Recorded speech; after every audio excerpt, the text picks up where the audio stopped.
Today we are going to speak about an achievement, which is the eradication of the rinderpest, and an achievement which started in the early 60s, at a time when in the European Union we were not speaking about euro, we were speaking about AQ, and it was already a major step forward.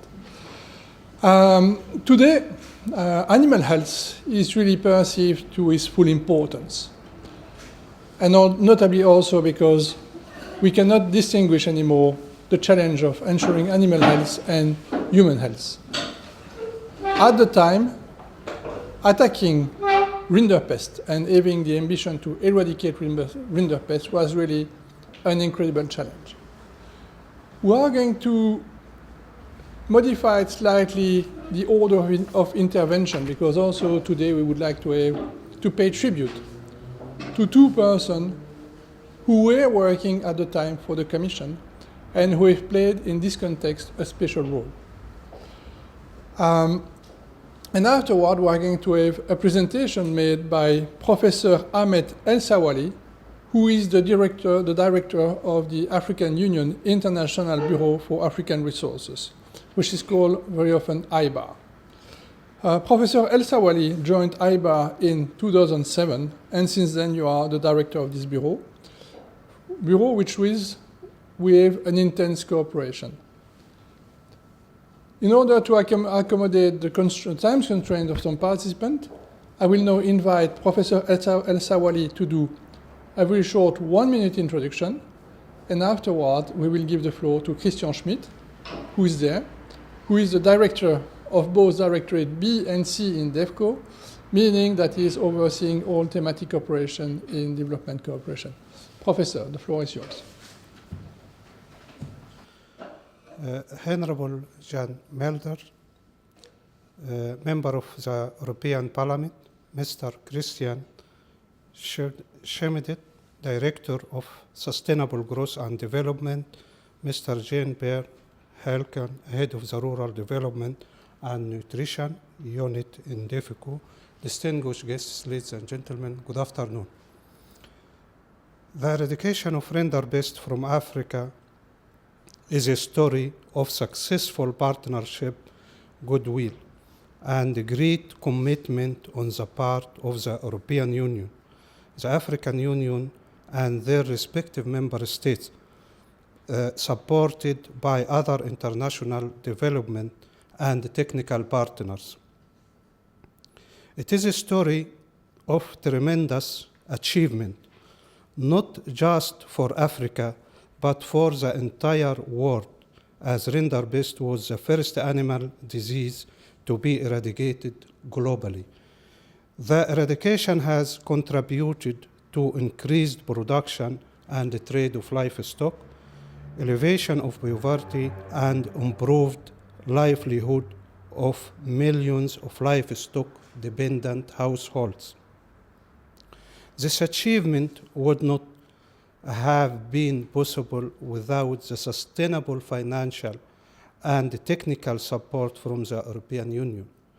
We at African Union, Inter-African Bureau for Animal Resources, and our 54 member states are proud of this partnership, and we should like to share with you our short presentation that highlight these benefits of rinderpest eradication and how we should move forward to secure and build on these gains. So the presentation will take a little bit time after this ceremony. Thank you so much. So, ladies and gentlemen, good afternoon. It's not often in the development business that we give out medals. It's more something you do in culture and education and Oscars like that. But it is 4 decades of work, and so it is worthwhile also in our profession sometimes to stop up and say something was actually achieved. We're very good at saying we spent a lot of money. In this case, we did spend, I think it was 340 million euros on eradicating rinderpest. It's 4 decades, 40 years of work. and of course a lot of people involved. And surely the European Union is not standing here alone claiming the credit for it. We made a contribution, a very significant one, together with a lot of other actors. But the FAO has decided that we should be acknowledged, that the European Union should be acknowledged for its contribution, and Dr. El Savalhi will show in a little while exactly why this was so significant and why the investment may have been significant, but the benefits are even greater, and you will see that in a little while. But you have kindly said the European Union should be acknowledged for its contribution, and for that we have been given 2 medals that it is my pleasure and privilege to hand out to 2 persons who have played a key role in this campaign. First of all, you need the money. You need to mobilize the funding. You need to gain support and then keep the stamina. And I know few politicians who are endowed with all those qualities of stamina and also technical expertise. So Mr. Jan Mulder, who was a European Commission official at the time, was very instrumental in, first of all, mobilizing the funding, rolling out the program, and sustaining the effort. Now, of course, a member of the European Parliament. But Jan, could I please ask you to come up here and accept this medal? And if you could please also give a round of applause to Jan. Thank you. Stay with me for a while, because we need a Photoshop with your run-up. Now, then over time, of course, the money was there, and somebody then spent a lot of time working on implementing it. And there I would like to call Bernard Rey, who is now Deputy Head of Unit with Jean-Pierre. Let me just stress that he was selected before we knew he would join the unit. But Bernard, I think it's only a couple of days or weeks ago you closed the last financial commitment to eradicating the rinderpest. And so you have the beginning and you have the end. So the European contribution to eradication is here to my right and to my left. So Bernard. Thank you very much.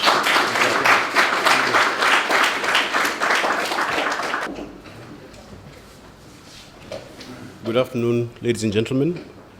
This presentation was prepared by Professor Ahmed El Sawali, but he has asked me to make it on his behalf. The partnership elements have already been described, so I'll go straight into.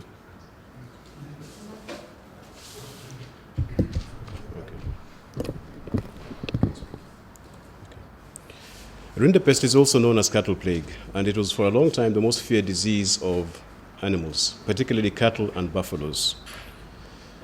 It is a viral disease that spreads very rapidly and kills many animals within a very short time. And this results in many situations, famine, and of course exacerbates poverty. In Africa, there were various introductions of rinderpest through trade, but the first great pandemic of the disease started around 1887, when the disease was introduced into Ethiopia by invading soldiers who brought cattle, live cattle, as food sources. The cattle were infected, and the disease rapidly established and spread very quickly within 5 years into Western Africa by 1890, and within 7 years it had reached the southernmost tip of Africa. Of course, it caused a lot of devastation in its wake, killing cattle and also thousands and thousands of wildlife species that were susceptible to the disease. The losses in livestock and also wildlife were unquantifiable at the time. And the concern over the spread of rinderpest led to the establishment of the Inter-African Bureau of Animal Resources, which was then called the Inter-African Bureau of Epizootic Disease, or IBED. And later, in 1970, IBED was renamed IBA, which name is retained to date. And this took into account the need to address other diseases apart from just rinderpest, and also later the need to address animal resources as a whole. And to date, the control and eradication of transboundary animal diseases remains one of our key strategic programs. The eradication of rinderpest that was referred to was carried out through 4 major programs. The first program was the JP15 program between 1960 to 1976. The second program was the Pan-African rinderpest campaign between 1986 and 1998. The third program was the Pan-African Control of Epizootics program between 1999 and 2007. And the last program was the SERECO program, or the Somali Ecosystem Rinderpest Eradication Coordination Unit. This was a very focused program to address the last remaining foci of rinderpest between 2006 and 2010. And this just goes into a bit more detail about the programs. The JP15 program implemented several countries in Western and Central and Eastern Africa in 6 phases. AUIBA provided the technical support and coordination. Member states carried out the vaccination campaigns. A total of $55 million was used for that program, with the EC contribution standing at current, 5 million euros in current day terms. And this was achieved through mass vaccinations, and the program substantially reduced the incidence and occurrence of rinderpest to the extent that it was thought the disease had been eradicated. But unfortunately, a few foci remained in some areas where there was conflict, and therefore it re-emerged when the vaccination stopped and spread again to almost resume its pre-JP15 distribution. Now, this necessitated the establishment of a second campaign, the Pan-African rinderpest campaign, between 1986 and 1998, and again covering the same countries as the JP15, and with implementation coordinated by AUIBA, and member states carrying out the vaccinations. And the EC provided 150 million euros for this program. And this program eradicated rinderpest from West Africa and Central Africa, but a few foci again remained in Sudan and the Somali ecosystem, where again, areas of conflict. Access was difficult, and therefore not all the animals could be reached to ensure vaccination. Then we had the Pan-African Control of Epizootics, which really set out to, first of all, stop vaccinations in several countries in order to assure eradication and to carry out epidemiological surveillance. And this program eradicated rinderpest from southern Sudan, but there was still suspicion of its remaining foci in the Somali ecosystem, especially in Somalia, where, as you're all aware, conflict continued throughout this period. And so the SERECO program was a dedicated program to address the Somali ecosystem. And this covered the 3 countries of Somalia, Ethiopia, and Kenya, with a funding of 4 million euros.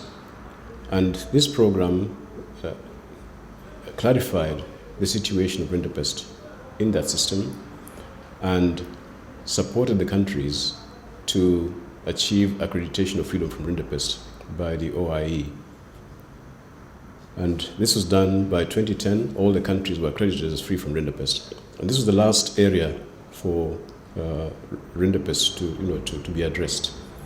And with this, the global eradication of rinderpest was achieved. This just shows the distribution of the disease in the 1980s. This was after the first campaign, the JP15. After cessation of vaccination on the JP15, the disease again resumed its occurrence on the continent. This was after the PARC program, the 1980s, where Western and Central Africa had the disease eliminated.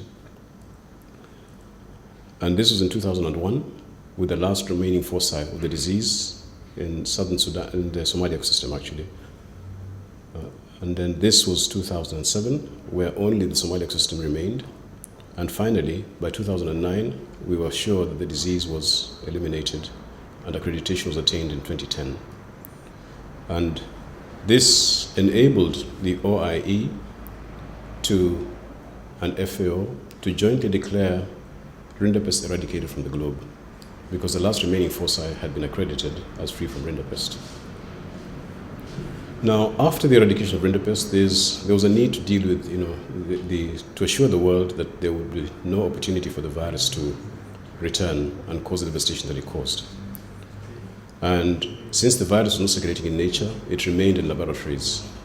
Therefore, there's a need to deal with that, and the discussions have been around sequestering virus strains and rinderpest-infected materials available in the laboratory so that there's no risk of accidental or deliberate release from those laboratories back into the environment.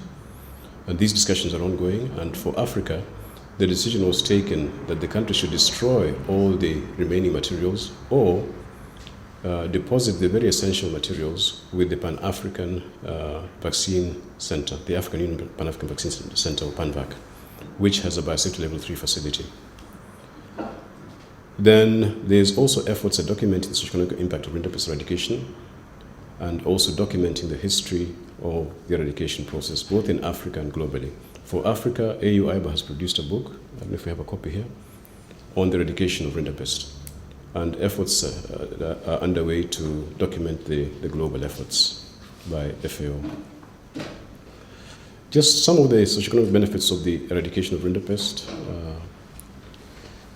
Again, for over 60 years, since the formation of AU-IBA, there were numerous resources dedicated to the control of rinderpest through annual mass vaccination campaigns and so on.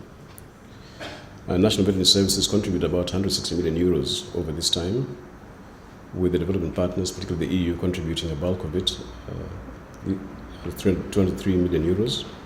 And of course, as mentioned earlier, there were other partners involved as well.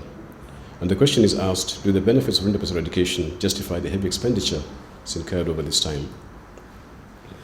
And these are some of the benefits that we have been able to record. One, contribution to the Millennium Development Goals. Number one, the eradication of extreme poverty and hunger. And 8, the development of global partnerships for development. The case of the EU and other partners engaged in this effort is a clear demonstration of that. And then we have economic benefits to households. Food security and livelihoods have been improved through this.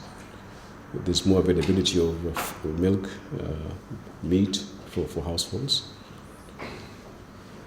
Then a key benefit was the building of capacity of veterinary services.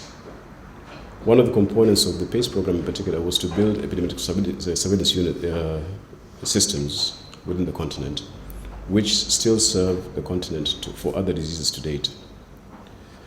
There was also an increase in domestic and regional trade as a result of the relaxation of bans that were put in place due to rinderpest. And as I said, this disease also affects wildlife, and there are positive impacts on tourism after its eradication. It has also served a big role in strengthening AU-IBA and also the development of the African Union Pan-African Vaccine Center, which was a direct offshoot of the efforts of the need to have quality vaccines, and therefore a unit was established to control the quality of vaccines used in the eradication process. And that institution has grown from strength to strength to date as a result of these interventions. In addition, we have improved revenues from productivity and their savings on the cost of routine vaccination programs and the income from livestock trade and trade in animal products. It's estimated the total cost of eradication was about 400 million euros. And a study that was carried out placed the global benefit cost ratio for vaccination under the Pan-African Rinderpest Campaign Program at 1.85, a positive ratio. So there are clear benefits to investing that amount of money on the returns that were obtained from the outcome. And FAO also estimates that rinderpest control between 1965 and 1998 led to an increase in the livestock African production, valued at about 36 billion euro. As mentioned by the director, the eradication of rinderpest in Africa was a great milestone, not just for Africa but also for the globe, because this assured the global eradication of the disease. And that the public investment in rinderpest control was cost effective. And the institutional capacities that we have developed for the eradication of rinderpest and the lessons that we learned from that process are actually being used to more effectively control other major diseases now.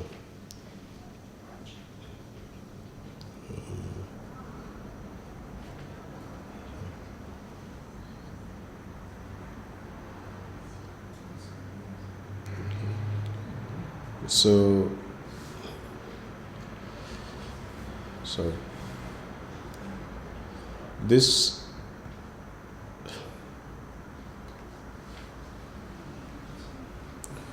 Yeah, I think we would like to just acknowledge on behalf of the 54 member states of the African Union, the EU, for its consistency as a long-term partner in this eradication process, and all the development partners who are involved, and also our technical partners of OIE, FAO, and the NGOs who are involved, as well as international laboratories who are involved in this process.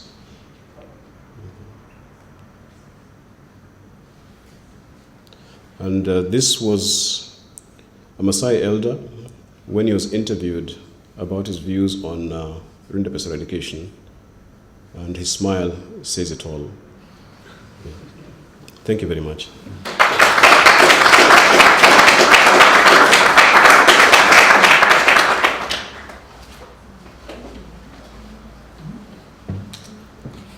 Thank you. Before giving the floor to Jan and Bernard about their experience in this project, I will first spend a few minutes about also the lessons learned by the European Union on this initiative. The first lesson we have to draw is that eradicating a disease is something which takes a long time. And that's really also, it takes a long time, and it takes person to remain committed to this issue for many years. The Commission has succeeded to do that, and it is really an achievement. The second is that it takes also stock of the, I would say, unique position of the Commission, which intervenes in the whole world. Because what is not appearing on the map is that we have been at the same time investing significant amount in Asia in order to make sure that the eradication of the rinderpest was taking place on the whole planet and only at continental level. The third lesson that we have to draw is the importance of working from the start at policy level. It is not just a vaccine campaign. In order to eradicate this disease, we have to help our partners at continental, regional, and country level to develop their policies. By the way, I'm quite well placed to speak about that, since at the time I was in Ivory Coast responsible for the regional component for West Africa of the PARC initiative. The last point is that this has also led to other benefits than just eradicating rinderpest. It has led for the Commission to work closer with regional organizations, national administration, but also to make sure that those entities work better together, work also with research institutes, with CSOs, and that all the donor community was aligned toward the same goal. And at the same time, we've seen lasting results. And as an example of those lasting results, we've seen that notably when there was the avian flu outbreak, where we have seen that Africa was quite well equipped to face the avian flu outbreak, to design national strategies, and to implement those plans. So now I will give the floor to Jan and Bernard so that they may speak about their own experience on rinderpest. Thank you. First of all, I want to thank those that were responsible for giving me this medal very much. I consider it a great honor, and I feel flattered that I received the medal, because the rinderpest campaign is also part of my institutional memory of the work in the Commission. Let me first of all say who I am. I am by profession an agricultural engineer.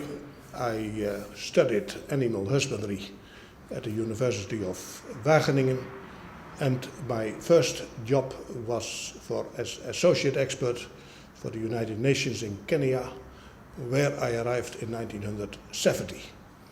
And you can see how old I already am. And it was the time of no internet. The communication with the home front was in the form of letters. And when I went to the post office in Nakuru, I remembered that there was a special series of stamps about the eradication of rinderpest from Africa. And that was the campaign GP15, Le Pichet, and all kinds of names were important in that. And that was as a result of the invention that was made in the 50s by a Dr. Plowright in the Kabete laboratories in Kenya, where he developed a vaccine which gave a lifelong immunity to rinderpest. And when the African nations became independent and the Fonds Européen de Développement was established, one of the major projects of this FED was the eradication of rinderpest. And that was the campaign GP15. And when I arrived in the commission, and you know I'm a politician, but don't worry, I did a concours and came in a regular way. So when I arrived in the commission in 1976, I asked what are the major projects that have been financed until now in the field of animal husbandry, because that was my responsibility. That was a difficult question, because when I had asked it, a few days later a Wiche came in with 3 trolleys of files piled up. I think I had a few hundred dossiers, and it was all about GP15.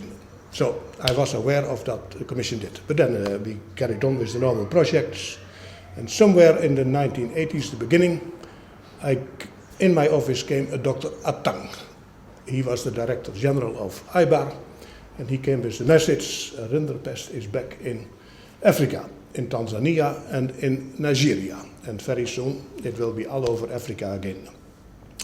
So then the question came, what should we do? Now, there were 2 sorts in the Commission. One was the sort of, let me say, the hierarchy that we have to repeat GP15 once again.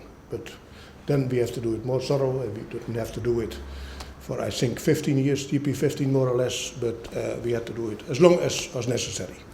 And there was and then we had to develop a project for the whole of Africa. That would take a long time, and so on. I was then a very young civil servant, and I had a completely another idea. I thought that we had to investigate why was it possible that the rinderpest came back so quickly after the first massive investment. And the reason why it came back was, in my view, that it was not because of a lack of veterinarians. There were veterinarians as never before in Africa. There was even a compulsory recruitment in most of the African countries by the government. Once they had finished their university, you were automatically recruited into the government.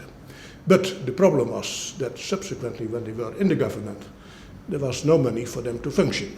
Most of the budgets of the African governments, 95%, was used for the payment of salaries, and about 5% was left for the functioning. And that means there was no functioning whatsoever. Most of the veterinarians were sitting in their offices and having not too much to do, which was a very unsatisfactory situation. Now, there was a fund in then DG8, which was for emergency situations, for earthquakes, for inundations, and whatever you have. And I proposed that we should use the fund as well to do something as quickly as possible against rinderpest in those countries where it was prevalent. And that was opposed by the hierarchy. And for those of you that are young civil servants as well, there is some hope. I had a difference of opinion with the then Director General Hausweert, who opposed it, but for some reason or another it came on the desk of the Commissioner Pisani, and he said, Mr. Mulder is right. What a glorification for a young civil servant. Anyway, it so happened we made money available for doing something about rinderpest in Tanzania and in Nigeria, and in the meantime we attacked, or we developed a strategy of how to come to the root problem, and the root problem was that we had plenty of veterinarians in Africa, but they couldn't do their work because of the lack of government funding. And the solution could not be that a donor, be it the European Union or the World Bank and whatever it is, would provide money for 5 years, because then you would be in the same situation as with GP15. It would return to normal and the disease would come back because the vaccination would stop. So we said we are going to help as an emergency all the countries that are in need of it, and with all the African countries, and that was Dr. Masiga, who was then the head of OIU IBAR, we are going to develop a strategy of how to come to a better funding of the veterinary services. We must make it possible for people that have studied to do their work. So in the first convention with the OEU IBAR, there were 5 dialogue points that had to be discussed with each African countries, and I remember them until today. The first was, is it possible that farmers pay for the vaccination? That was unheard of in Africa. Everything had to be free of charge. If you have a sick animal, it could be natural that the vet had to go there and do it everything free of charge. That is, as far as I'm concerned, is fine. But you shouldn't promise anything if you don't have the money to realize it. So the first question point was, is it possible that farmers contribute to the vaccination? In the case of the Netherlands, it was completely natural, and my father was a farmer, that he had to pay for the vaccination against foot and mouth disease. If, as a Minister of Agriculture in France, you would propose that, you would never be re-elected again.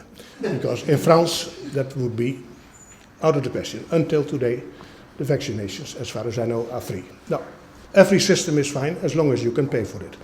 Second dialogue point was, is it possible to have an indirect contribution to the function of the veterinary services? Why not have a levy on meat in the abattoir or on milk and put it in a special fund for disease control?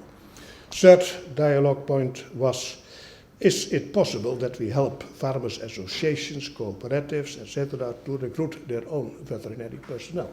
It is not by definition that all the veterinarians should come from the government. Fourth dialogue point was, could we encourage the private practice for the African veterinarians?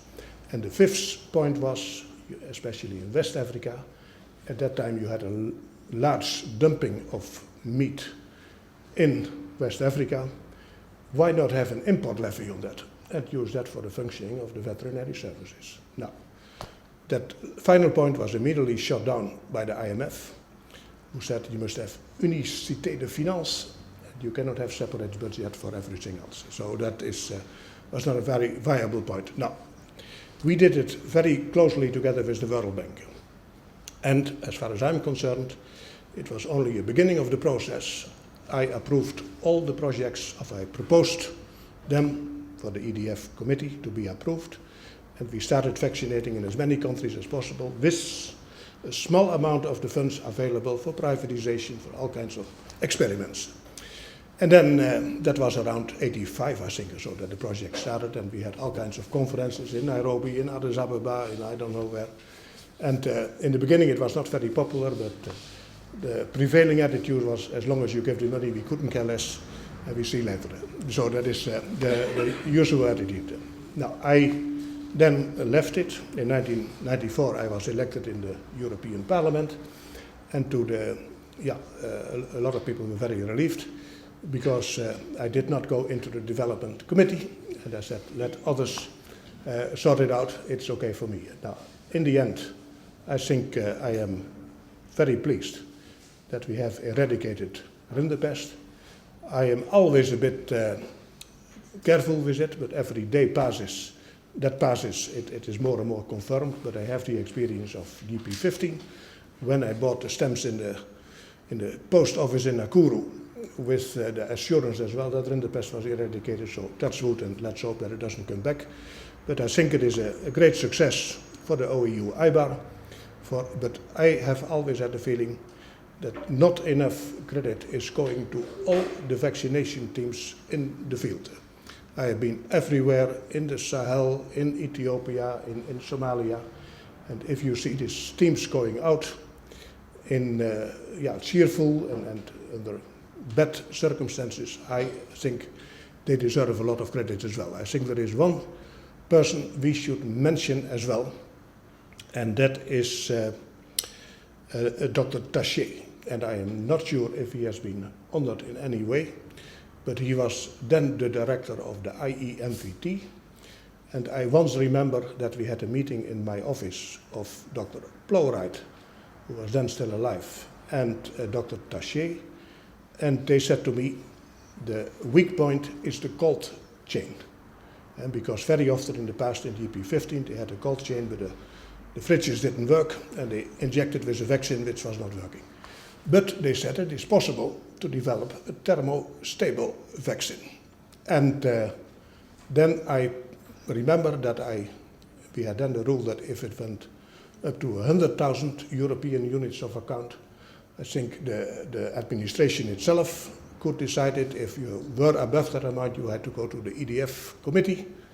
But I thought that was nonsense. The total cost of the project was 300,000. And I made a memorandum for the Director General if we could not give directly a grant to the IEMVT for developing this thermostable vaccine. And the argument was that it was no nonsense to put a tender out for it because there were very few institutes in Europe that had an experience with it, and the IEMVT could do it. And that was approved by the hierarchy, and therefore straight away the IEMVT got a contract of 300,000 euros, European units of account then, to develop the vaccine. Now it is a bit ironic, especially when later on the Directorate General for Research, a year later, discovered it, that we had given a research contract without informing them. So that was terrible. I still remember that I had to go to one of the offices nearby here, and I got a terrible thrashing from some people what the hell I thought that I could on my own investigate close contracts with research. It was in all the statutes that every research project had to go to DG Research, and it was absolutely ridiculous that DG8 had the temerity to do it for themselves. So in the light of my later activities in the Committee of Budgetary Control, probably they were right, but I'm very glad that I did it, because we didn't have the bureaucracy to develop this unnecessary tender process, and we have now the thermostable vaccine, and I think it was important, because it saved a hell of a lot of money, because you could do without the cold chain.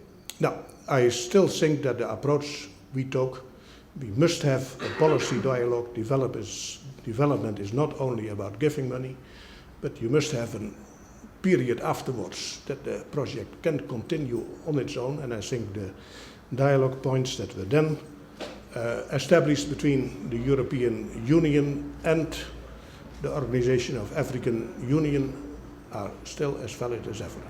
Once again, my thanks for the medal, and good luck with your efforts in developing animal production in Africa. Thank you very much.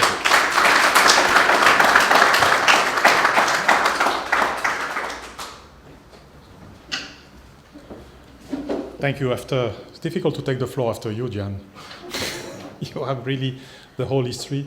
Just I want to also express my gratitude and being flattered of receiving this medal, but also to share it with all the colleagues in delegations who have also spent a lot of time on that file. Those who directly were in charge, Enrico Pironio here, Philippe Vialat, Alain van der Smissen, and others, and all others in delegations.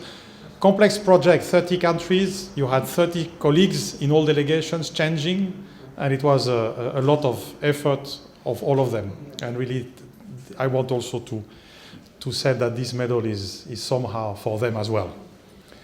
A lot of concrete souvenirs in the implementation, of course. Jan, you have told the story. I mean, I could also recall that we had some people hostage in Somalia during the vaccination campaign. Vittorio, we lived that together. That was a difficult time.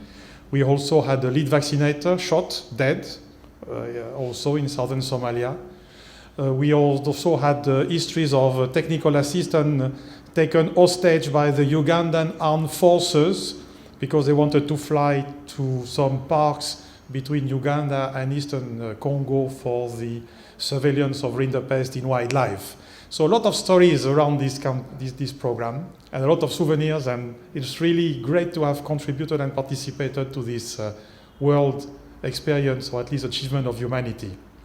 But also to extend appreciations to the directors of IBA, historically. You mentioned Professor Atang, we can mention, of course, Musiga, Walter Musiga, Musime, yourself. I think you have been able to channel the energy of all the donors into one direction to make a good coordination. These were very few experiences of joint financing with some member states of the EU already in those years. You have been able to gather this dialogue, this political dialogue with all donors at a side, and someone you were a precursor in terms of alignment of aid. And that's also, this is a lot of credit for you all. With this, still there are steps ahead of us for animal health in Africa. You are looking at it. Rinderpest, we know the virus is still in some places, in some labs. I think there is an intention from the world community to control it and to make sure that it cannot be used for criminal purposes in the future. That's important. And of course, to see how the control of some important diseases can be an engine of reform of the vet services on the continent, maybe well, that has to be kept on. With that, I thank you very much for your recognition. Thank you. Thank you very much, Bernard. Thank you very much, Jan, for those interventions. We are now going to move to question and answer time. Before we move to that, I would like to also mention that there is documentation available. Both colleagues of IBAR Bureau and also Lucia have prepared some documents. You had prepared a one-page fact sheet on animal health. Okay, Lucia, can you raise your hand so that people know that you are there? Thank you very much.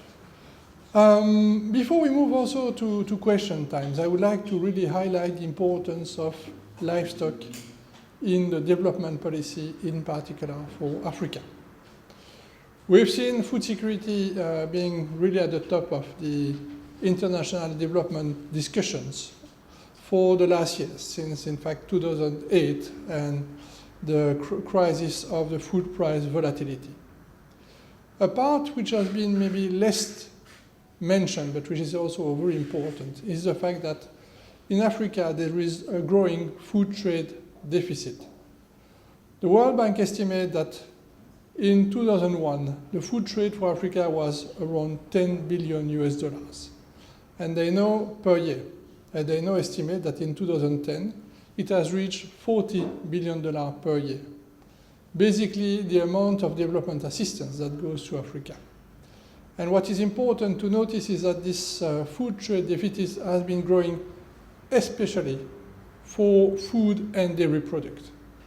And it is also the lack of protein and the lack of dairy product is also one of the key issues whenever we move to the nutrition agenda. We know that now that nutrition or undernutrition is really a key challenge. The World Health Assembly has set up a very ambitious target for the planet. We see that in Latin America they've made very significant progress in the last 40 years. Asia is following very closely, with some countries somehow lagging behind, but there it is more a question of national policies that are important. But in Africa, undernutrition is very important. Stunting is really a major issue. Stunting is whenever a child is not receiving enough food or enough macronutrient during his early years of life. And we know that whenever this happens, it will hamper the potential of this child to develop fully, both mentally and physically. So this is just to highlight the importance of livestock in Africa. And now it is time for questions and answers. You are welcome to ask questions first to the person who did receive the medal. I may also provide you information on the way they were selected. But also, it is also the opportunity that you have to ask questions also to our colleagues of the FAO who are there and the IBAR for sure.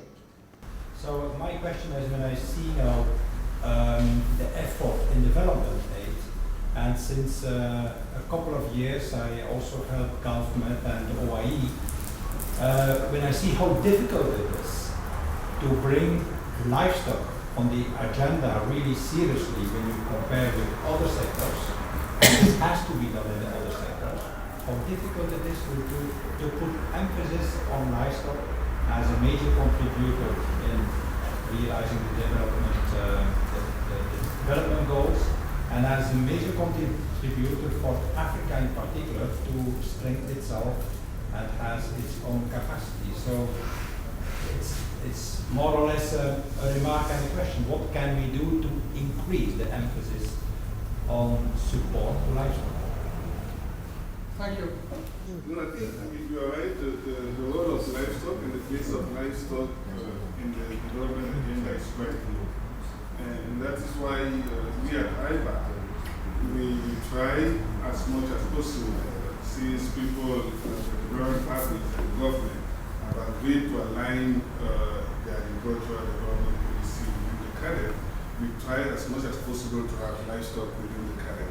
So that is one way we are trying to do it. And we noticed over the last 10 years that livestock in terms of advocacy was not so high because the lack of capacity and the lack of evidence and the rest. And with the support of the European Union, we started 2 years back by governance, which is mainly about how do we advocate more for livestock, evidence-based advocacy. How do we have this policy reform or this policy, advance the policy agenda, the livestock to make it more attractive for investment, both from the partners' point of view or from the government. So this is the way we look at it, basically from the African Union IPA. And I think even our visit here is also part of bringing livestock in the agenda of the African, of the European Union, to bring this, the profile of livestock high in your agenda. That is also why we are here. So there are efforts that we do as the African Union, and we really need the support of everyone, especially those involved in the CADEP, to really assist us in having livestock really highlighted in the CADEP. I think that will be the answer to the questions. Thank you. Regarding livestock, I would like to say maybe two things. Is that for many years, livestock had a very poor image, notably for the environmental record of livestock. And there was certainly a confusion between the environmental record of livestock in developed countries and also in developing world.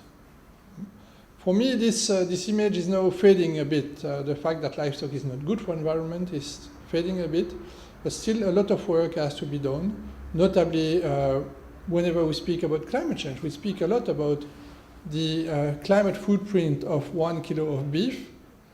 It has to be explained that 1 kilo of beef developed in the United States or in Europe has not the same carbon footprint as 1 kilo of beef raised in Africa, for different reasons, but also because in the kilo of beef which is grown up in Europe, we also take into account the carbon footprint of growing soja in the Amazon river basin.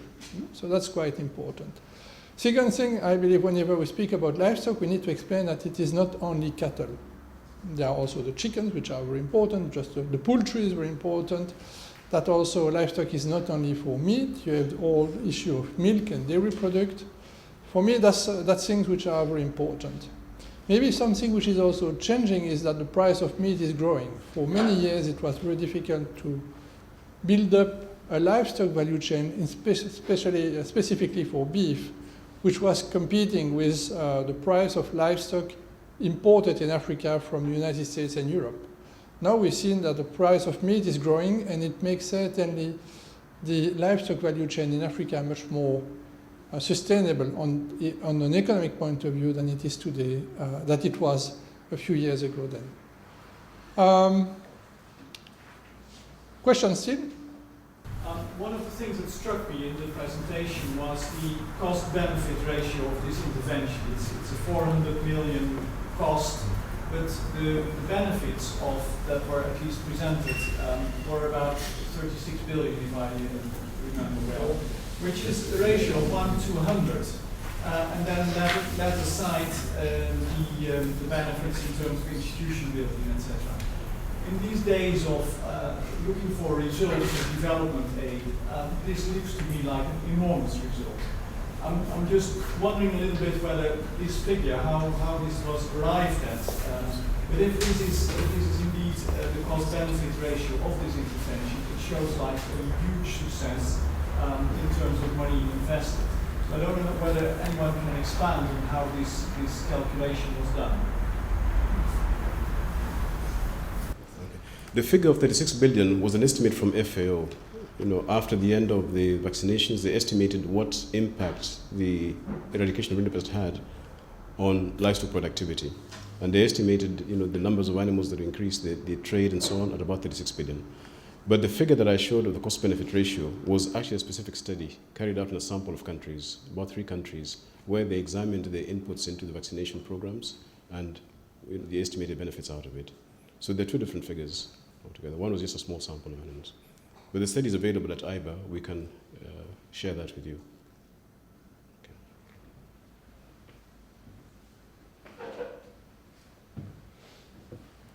So, any other question? Welcome, please. I would have a question. My name is Eradicated. I work in the Coast Legal Affairs Unit, so very distant from the scientific or even ground field part. My question is, the project from 1980s was presented not only as a eradication campaign, but actually as a project to strengthen one of the basic capacities of government, that is the veterinary service. Has that also resulted in kind of sustainable veterinary service that was not only successful in fighting this particular disease, but that actually booked success also in other areas of animal health, let's say? Bernard, peut-être le mieux placé, because I don't want to have IBA doing a self-assessment, but I believe that Bernard, who has been following the cooperation with IBA, is quite well placed. I think it's a very good point. What is demonstrated by these 25 years or 30 years of experience is that the fact of having a disease, a flagship disease like rinderpest, has been an engine for the transformation of the veterinary services. And they have reformed tremendously over all these periods. They have reformed in picking up new functions, in picking up new activities, and dropping things of the past and the heritage that Jan Mulder was referring to.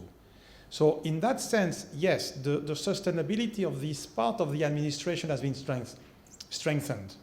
The risk is when you have this type of motivation, this flagship disappearing, there is a risk that these vet services are less well-funded or will lose these dynamics. And that's why this last program, the PACE, was very much proving to the world, according to a world reference process, that the disease has disappeared, as well as building up an activity of surveillance, which is internationally recognized as a new activity which could not only demonstrate the absence of rinderpest, but also the existence or absence of other diseases.